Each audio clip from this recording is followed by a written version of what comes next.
नमस्कार दोस्तों, आपका स्वागत है शेयर बाजार इनसाइड चैनल पर। चलिए आज के क्वार्टर 3 के रिजल्ट के अपडेट की शुरुआत कर लेते हैं। सबसे पहले बात करूं एलेम्बिक लेबोरेटरीज लिमिटेड, इनका क्वार्टर 3 का रिजल्ट आ चुका है। कंपनी की सेल्स देखें तो पिछले साल क्वार्टर 3 में थी 3,374 करोड़ रुपीज़, जो इस साल क्वार्टर 3 में हो चुकी है 3,737 करोड़ रुपीज़। कंपनी की सेल्स में देखें तो ईयर ऑन ईयर बेस पर 10% प्लस की तेजी रही है एंड क्वार्टरली बेस पर देखें तो 6% की अराउंड की गिरावट रही है। कंपनी का नेट प्रॉफिट देखें तो पिछले साल क्वार्टर 3 में था 641 करोड़, जो इस साल क्वार्टर 3 में हो चुका है 653 करोड़ रुपीज़। कंपनी की नेट प्रॉफिट में देखें तो ईयर ऑन ईयर बेस पर 1% प्लस की तेजी रही है एंड क्वार्टरली बेस पर देखें तो उसमें 16% प्लस की गिरावट रही है। मेरे हिसाब से देखें तो क्वार्टरली बेस पर कंपनी का रिजल्ट अच्छा नहीं आया है और ईयर ऑन ईयर बेस पर भी नेट प्रॉफिट में इतनी ज़्यादा तेज़ी नहीं रही है, तो कंपनी का रिजल्ट इतना खास अच्छा नहीं आया है। अब आप अपने हिसाब से इसके ऊपर विचार कर सकते हैं। नेक्स्ट, इनके स्टॉक प्राइस में इम्पैक्ट की बात करें तो आप देख सकते हैं कि इन्वेस्टर को भी अच्छा नहीं लगा है। इस वजह से देखें तो कल के दिन फ्राइडे के दिन मार्केट चालू थी, तब 8% के अराउंड कंपनी के स्टॉक प्राइस में गिरावट देखी जा रही है एलेम्बिक लेबोरेटरीज में। नेक्स्ट बात करूँ NBCC इंडिया लिमिटेड, तो इनका भी क्वार्टर 3 का रिजल्ट आ चुका है।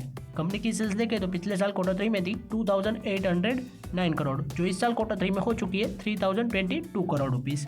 कंपनी के नेट सेल्स में ईयर ऑन ईयर बेस पर 7% प्लस की तेजी रही है एंड क्वार्टरली बेस पर देखें तो 3% प्लस की तेजी रही थी।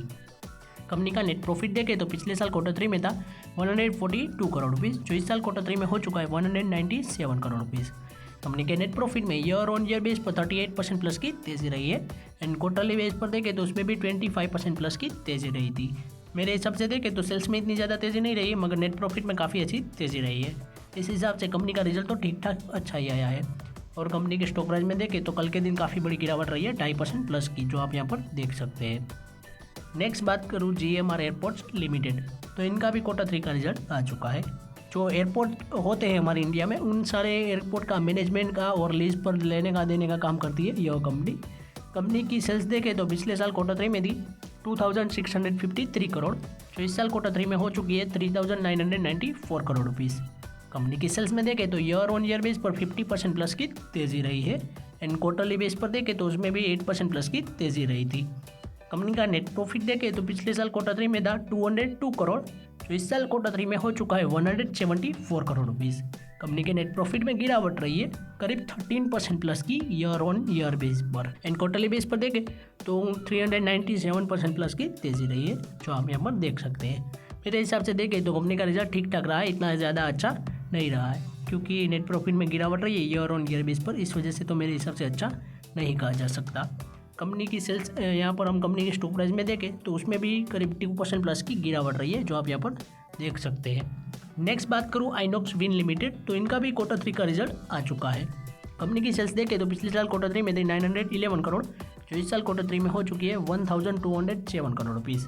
कंपनी के सेल्स में ईयर ऑन ईयर बेस पर 32% प्लस की तेज़ी रही है एंड क्वार्टरली बेस पर देखें तो उसमें भी 7.86% की तेज़ी रही थी। कंपनी का नेट प्रॉफिट देखें तो पिछले साल क्वार्टर 3 में था 110 करोड़ रुपीज़, जो इस साल क्वार्टर 3 में हो चुका है 127 करोड़ रुपीज़। कंपनी की नेट प्रॉफिट में ईयर ऑन ईयर बेस पर 15% प्लस की तेज़ी रही है एंड क्वार्टरली बेस पर देखें तो उसमें भी 5% प्लस की अराउंड की तेज़ी रही थी। कंपनी का रिजल्ट देखें तो ओवरऑल मेरे हिसाब से काफ़ी अच्छा आया है और कंपनी के स्टॉक प्राइस में देखें तो उसमें भी गिरावट रही है, जो आप यहाँ पर देख सकते हैं 2.95% की गिरावट रही है, क्योंकि कंपनी का सेल्स भी नेट प्रॉफिट भी काफ़ी अच्छा रहा है, फिर भी कंपनी के स्टॉक प्राइस में गिरावट रही है।